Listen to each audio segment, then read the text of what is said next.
Olá, meus irmãos, como é que vocês estão? Tudo bem com vocês? Eu espero que esteja tudo ótimo. Desejo que o Eterno abençoe abundantemente a vida, o lar, a família de cada um de vocês, que vocês estejam cada vez mais no Pai, nos caminhos dele, desejem buscar por ele, fazer a vontade dele. E hoje eu sinto de abordar um assunto muito importante devido ao que estamos vivenciando por aí, onde alguns canais têm se levantado contra as cartas de Paulo, contra as escrituras, querendo trazer confusão em cima do povo do Pai, para desviar as pessoas do povo do Pai, mesmo que tais pessoas nem percebam que estão fazendo isso. E o foco aqui desse vídeo será sobre o apóstolo Paulo, o apóstolo dos gentios, e por que ele sempre costuma ser tão mal interpretado e existem sempre extremos em cima dele. Existe no meio cristão, isso é muito comum, as pessoas que idolatram Paulo como se Paulo fosse o principal apóstolo, como se Paulo pudesse contrariar o evangelho do Messias, pudesse contrariar toda a lei, todos os profetas, os demais discípulos, já que por meio das cartas de Paulo eles se baseiam em inúmeras doutrinas enganosas que batem diretamente contra a lei, contra os profetas, contra o evangelho do Messias, contra a carta dos demais apóstolos. E tem gente que acha que isso está tudo bem, porque Paulo supostamente possuía esse direito de contrariar todo o restante das escrituras, mesmo que eles não digam isso abertamente. Então existe esse extremo realmente no meio cristão, onde eles pegam as cartas de Paulo para defender teologia da prosperidade, teologias materialistas, a ideia de lei abolida, a ideia da hiper ou super mega blaster graça, que você pode pecar deliberadamente, entre outras doutrinas enganosas que geralmente são usadas através de interpretações errôneas em cima dos escritos de Paulo.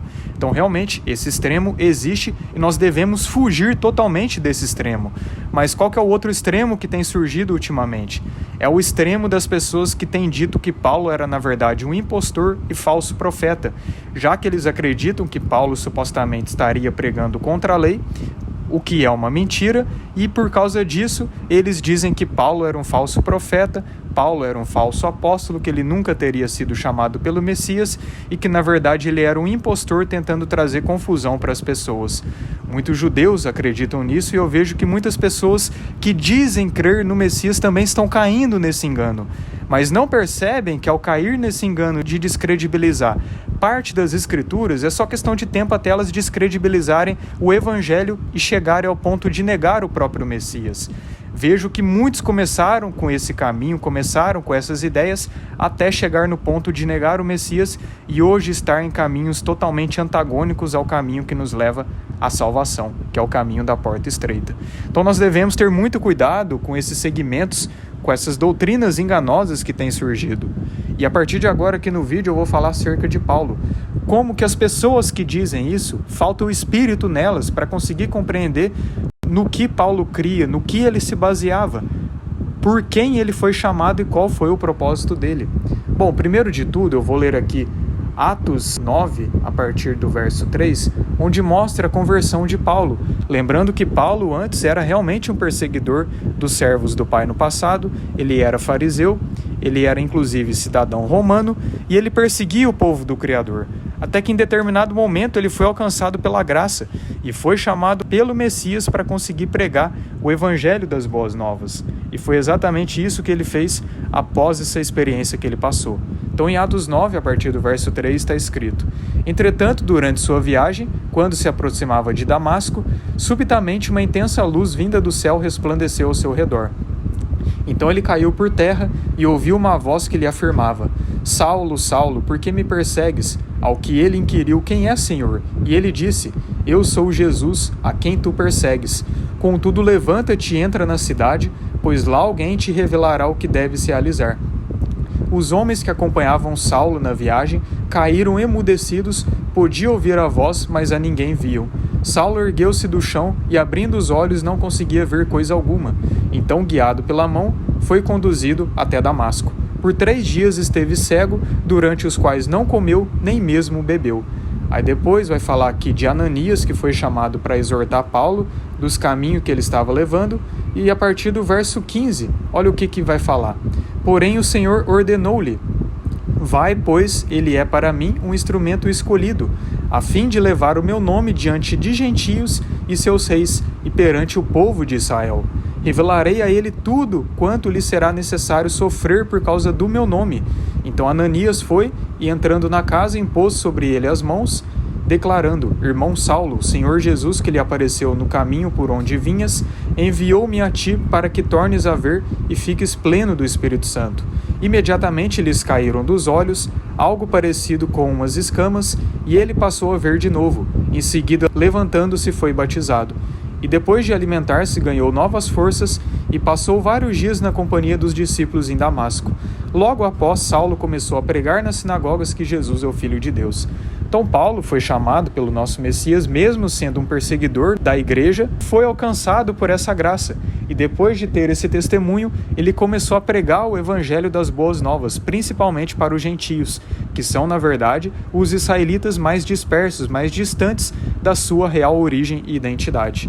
Veja o que vai falar também em Gálatas 1, próprio Paulo falando que ele foi separado para pregar o evangelho desde o ventre, ou seja, ele foi enviado a essa terra com uma missão específica, assim como demais servos do Criador ao longo da história. Tanto é que em várias passagens da Bíblia nós vemos menções de servos do Criador que foram separados desde o ventre para suas missões específicas. Caros irmãos, quero que saibais que o evangelho por mim ensinado não é de origem humana, porquanto não o recebi de pessoa alguma, nem me foi doutrinado. Ao contrário, eu recebi diretamente de Jesus Cristo por revelação, pois já ouvistes como fora o meu procedimento no judaísmo, como persegui violentamente a igreja de Deus, procurando destruí-la. E no judaísmo eu superava a maioria dos judeus da minha idade e agia com extremo zelo em relação às tradições dos meus antepassados. Todavia, Deus me separou desde o ventre de minha mãe e me chamou por sua graça. Quando então foi do seu agrado revelar o seu Filho em mim, para que eu o proclamasse entre os não-judeus, parti imediatamente e não pedi orientação a pessoa alguma. E agora vamos ver aqui alguns frutos de Paulo, só demonstrando que ele realmente estava cheio do Espírito Santo, da Ruach HaKodesh. Primeiro ponto, em Atos 16, nós vemos Paulo expulsando demônios. A pergunta que eu faço é: pode por acaso Satanás expulsar Satanás? Demônio ser expulso pelo poder de Beelzebu, como nosso Messias mesmo indagou quando ele foi acusado de estar expulsando demônios por Beelzebu? E aconteceu que, indo nós para o lugar de oração, nos saiu ao encontro uma jovem escrava que estava tomada por um espírito que a usava para prognosticar eventos futuros. Dessa forma, ela arrecadava muito dinheiro para seus senhores, por meio de adivinhações. Seguindo a Paulo e a nós, vinha essa moça gritando diante de todos: Estes homens são servos do Deus Altíssimo e vos anunciam o caminho da salvação. E ela insistiu em agir assim por vários dias. Finalmente Paulo irritou-se com aquela atitude e, dirigindo-se ao espírito, o repreendeu, exclamando: Ordeno a ti em nome de Jesus Cristo, retira-te dela. E ele, naquele mesmo instante, saiu. Ou seja, Paulo expulsou demônios pelo poder do nosso Pai, concedido através do nosso Messias. Pode Satanás expulsar por acaso Satanás? Ou só podemos expulsar demônios através do nosso Messias? Isso é muito simples de perceber. Outra coisa, temos também menções de que Paulo fazia milagres pelo poder do Evangelho, pelo poder do Espírito do nosso Criador. Veja Atos 14, a partir do verso 8. Em Listra vivia um homem paralítico dos pés, aleijado desde o nascimento, que passava os dias sentado e jamais havia conseguido andar. Ele estava ouvindo Paulo pregar, quando, fixando seus olhos nele e percebendo que o homem tinha fé para ser curado, Paulo ordenou-lhe em voz alta: Apruma-te direito sobre teus pés. O homem então deu um salto e começou a andar. Veja em Atos 19 mais uma vez Paulo realizando milagres através do poder do Espírito do Pai. Deus fazia milagres maravilhosos por meio das mãos de Paulo, de tal maneira que até lenços e aventais que Paulo usava eram levados e colocados sobre os doentes. Estes eram curados de todas as suas enfermidades, assim como espíritos malignos eram expelidos deles. Mais uma vez nós vemos Paulo expulsando demônios e Paulo realizando milagres, ou seja, ele só podia realizar tais obras se ele estivesse pleno, preenchido pelo poder que vem diretamente do nosso Criador. Ou no mais você vai ter que rasgar todos esses textos da Bíblia e dizer que a maior parte da Bíblia não é inspirada e você mesmo selecionar a sua Bíblia para si. porque é isso que muitas pessoas adoram fazer quando são confrontadas com seus pecados, com seus apegos, não é mesmo? Mas continuando, em 2 Coríntios 12 nós vemos um relato muito interessante, onde Paulo relata a ida de um homem ao terceiro céu, que é na verdade o Jardim do Éden, que inclusive falei recentemente em live, que essa é a nova terra preparada para os justos, mas na verdade o que se acredita, que inclusive eu acredito, é que Paulo estava falando dele mesmo, mas ele usou essa descrição de um homem para ele não se vangloriar dessa experiência. Veja o que ele vai falar em 2 Coríntios 12, a partir do verso 2. Conheço um homem em Cristo que há 14 anos foi arrebatado ao terceiro céu. Se foi no corpo ou fora do corpo, não entendo exatamente, Deus o sabe. Mas sei que esse homem, se isso ocorreu no corpo ou fora do corpo, não sei, mas certamente Deus o sabe, foi arrebatado ao paraíso e ouviu palavras inexprimíveis, as quais não é concedido ao homem comentar. Paulo mesmo, ele era inspirado pelo Evangelho, pelo poder do nosso Messias, e ele pregava exatamente a mesma mensagem que o nosso Salvador pregava. Em Gálatas 1 ele testifica acerca disso. Estou chocado de que estejais vos desviando tão depressa daquele que vos chamou pela graça de Cristo para seguirem outro evangelho, que na verdade não é o evangelho. O que acontece é que algumas pessoas vos estão confundindo com o objetivo de corromper o evangelho de Cristo. Contudo, ainda que nós, ou mesmo um anjo dos céus vos anuncie um evangelho diferente do que já vos pregamos, seja considerado maldito. Conforme já vos revelei antes, declaro uma vez mais, qualquer pessoa que vos pregar um evangelho diferente daquele que já recebestes, que seja amaldiçoado. Paulo, em 1 Coríntios 11, a partir do verso 1, ele fala para o imitá-lo, já que ele era imitador do Messias. Sede meus imitadores, como eu sou de Cristo. Eu vos elogio, porquanto em tudo vos lembrais de mim, e vos tendes apegado fielmente às tradições que vos transmiti. Paulo demonstrando que ele copiava o Messias e que era para as pessoas copiá-lo porque ele seguia verdadeiramente o exemplo de Cristo. Como pode alguém ser endemoniado ou falso profeta se essa pessoa era o reflexo, o caráter, a conduta do Messias? É uma conta que simplesmente não fecha, não é mesmo? Mas ainda sobre Paulo, nós vemos testemunho inclusive dos apóstolos e discípulos na igreja primitiva de que ele era irrepreensível perante a lei. Sim, Paulo nunca foi contra a lei. O problema é a interpretação deturpada que fazem em cima dos escritos de Paulo. O que ele sempre combateu era a tradição farisaica, a tradição religiosa, tradição humana, oral, que era muito presente em sua época e que até hoje é presente no judaísmo convencional. Veja em Atos 21 como que faziam de tudo para tentar achar alguma culpa em Paulo, para considerá-lo culpado, só que eles não conseguiam achar. E os próprios discípulos e apóstolos testificavam de que Paulo era zeloso e irrepreensível perante a lei. Veja Atos 21 a partir do verso 18. No dia seguinte, Paulo seguiu em nossa companhia para encontrar-se com Tiago, e todos os presbíteros estavam reunidos. Então Paulo saudou e passou a relatar-lhes em detalhes o que Deus havia realizado entre os gentios por intermédio do seu ministério. Ouvindo isso, eles glorificavam a Deus e disseram-lhe: Bem vês, irmãos, quantos milhares de judeus têm crido e todos são zelosos da lei. Olha só essa descrição. Porém, eles têm sido informados a teu respeito de que ensina todos os judeus que estão entre os gentios a se afastarem de Moisés, pregando que não circuncidem seus filhos, nem tampouco andem segundo as tradições e costumes. Que faremos, portanto, certamente todos saberão que chegaste. Faze, pois, o que te vamos orientar. Então, conosco 4 homens que fizeram um voto, participa com esses homens dos rituais de purificação e paga as despesas deles, para que rapem a cabeça. Dessa forma, todos observarão que é falso o que ouviram a teu respeito e que, em verdade, tu mesmo continuas andando sob absoluta obediência à lei. A descrição aqui é muito clara de que Paulo ele andava em relação à lei. Só que Paulo não era legalista, ele já tinha sido no passado. Ele seguia a lei pela fé no Messias, e esse é o dever de qualquer discípulo do Messias. A lei testificando as nossas obras, a lei testificando as instruções e o caminho que devemos trilhar pela fé no Messias. entende? Mas continuando, em Atos 24, a partir do verso 14, olha o que Paulo vai falar. Contudo, confesso-te que sirvo sim ao Deus de nossos pais, como discípulo do caminho a que denominam seita. Creio em tudo o que está de acordo com a lei e no que está escrito nos profetas, depositando em Deus a mesma esperança desses homens, de que haverá ressurreição tanto de justos como de injustos. Em Atos 25, verso 8, então Paulo tomou a palavra em sua defesa. Em verdade, não tenho cometido pecado algum contra a lei dos judeus, nem contra o templo, ou tampouco contra César. Ou seja, Paulo só está demonstrando que ele era zeloso com a lei. Só que existe uma diferença entre você seguir a lei pela fé no Messias, seguindo a lei do modo que o Messias nos ensinou, entendendo que ele é a real finalidade da lei, e as pessoas que seguem a lei por puro legalismo, achando que seguindo a lei elas vão conseguir algum mérito perante ao Criador, sem o sacrifício do Messias, sem essa graça e sem esse poder que vem diretamente do Pai.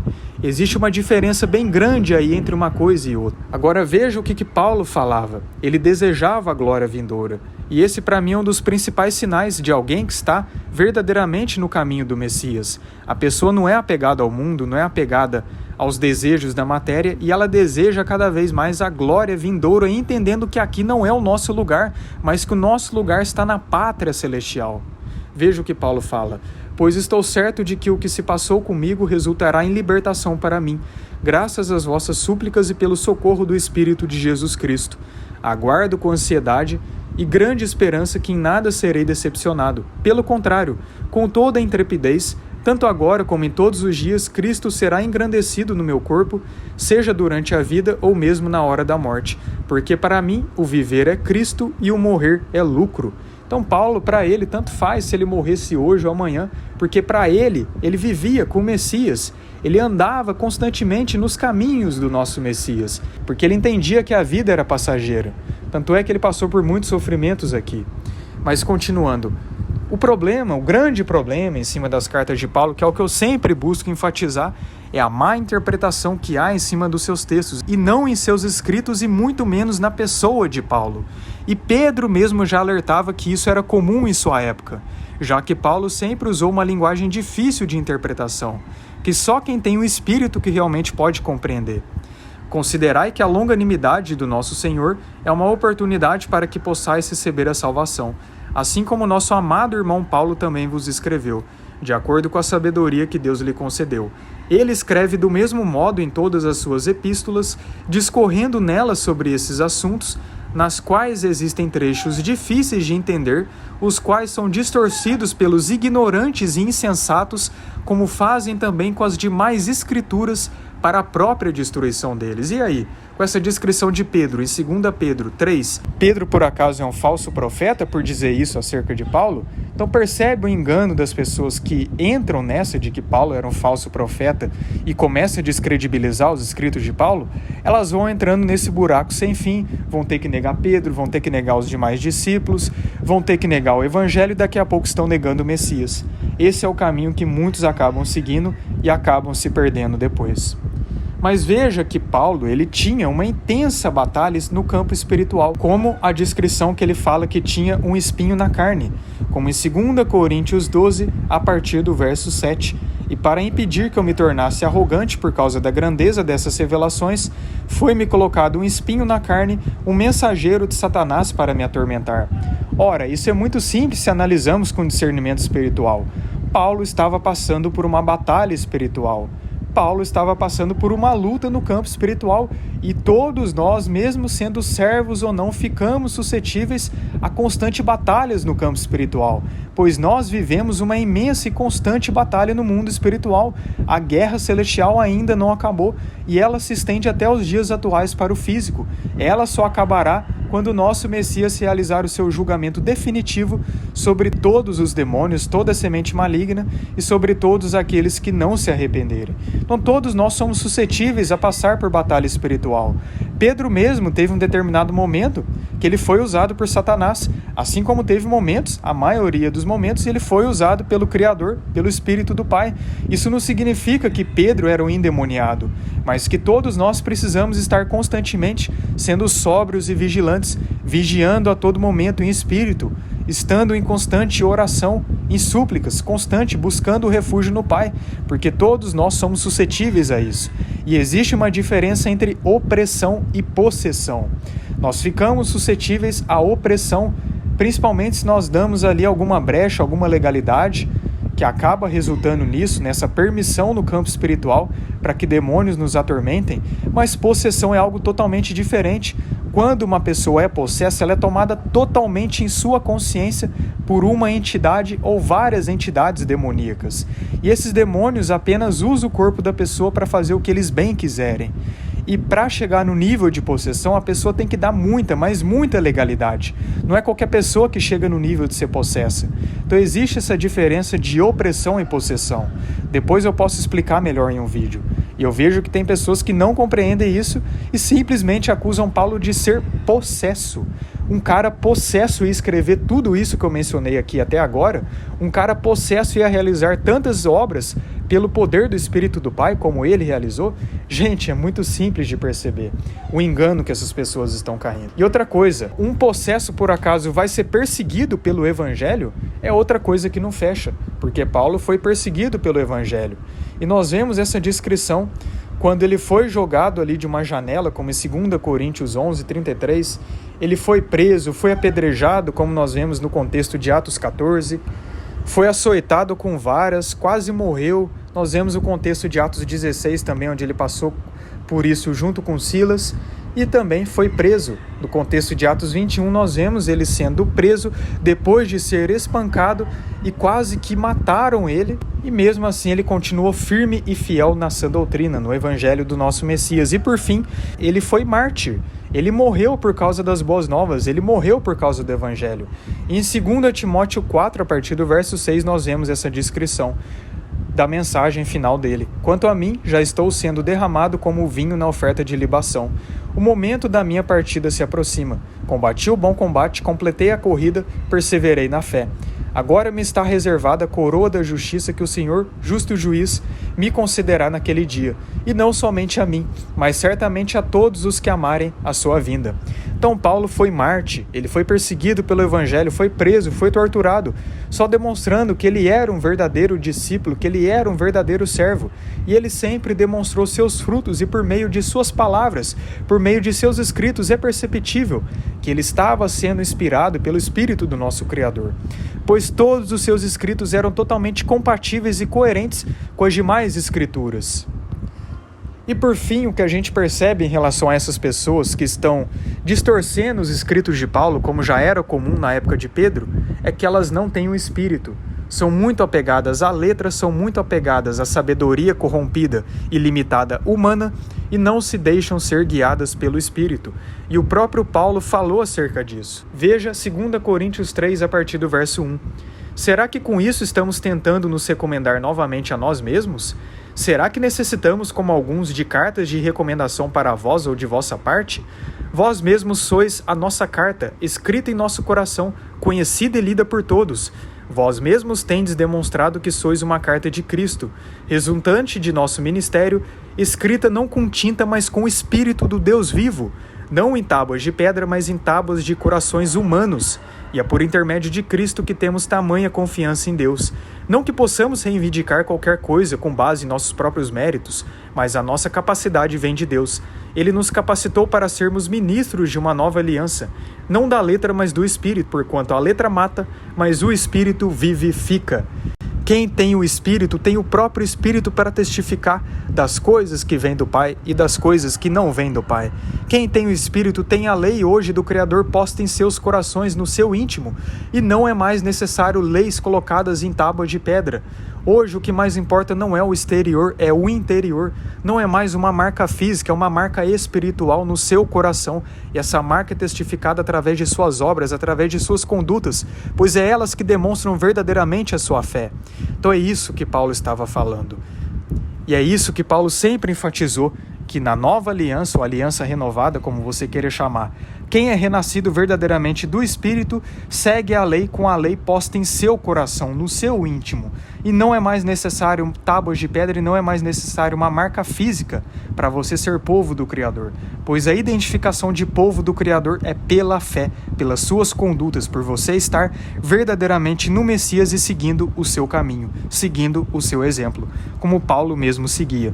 E só para deixar claro que esse vídeo aqui não é uma idolatria em cima de Paulo, como muitos cristãos fazem, até porque eu sempre combato essa ideia, mas sim uma defesa e meios de deturpações que nós vemos acontecendo por aí. Porque toda a Escritura é inspirada pelo Criador. E até a Escritura não envolve só os 66 livros da Bíblia. Tem mais livros complementares que ajudam ainda mais na nossa compreensão. Mas certamente que as Escrituras, os 66 livros da Bíblia, já ajudam e já são suficientes para a gente trilhar o caminho de salvação. Enquanto que alguns apócrifos que deveriam estar nas Escrituras ajudam a gente a compreender outros mistérios e outros conhecimentos que nos ajudam a compreender as demais Escrituras. Já não basta a Igreja Católica, já não basta o Império Romano, já não basta os concílios, o decreto gelasiano, ou até mesmo os cripto-judeus tirarem inúmeros livros da Bíblia para quererem retirar ainda mais, para quererem formar um novo cânon para si. Então cuidado, meus irmãos, fuja dos enganos. Muitos têm caído em caixas e não percebem. Muitos têm se deixado levar pela letra, pela sabedoria humana e estão apagando cada vez mais a presença e a comunhão do Espírito do nosso Criador, da Ruach HaKodesh, a verdadeira sabedoria do alto. Que você seja guiado por essa sabedoria e não por mestres humanos, pois um só é o nosso mestre, o nosso Messias, o nosso Redentor, aquele que verdadeiramente veio nos salvar. Shalom a todos e o que o Eterno nos abençoe grandemente, em nome do nosso Mashiach.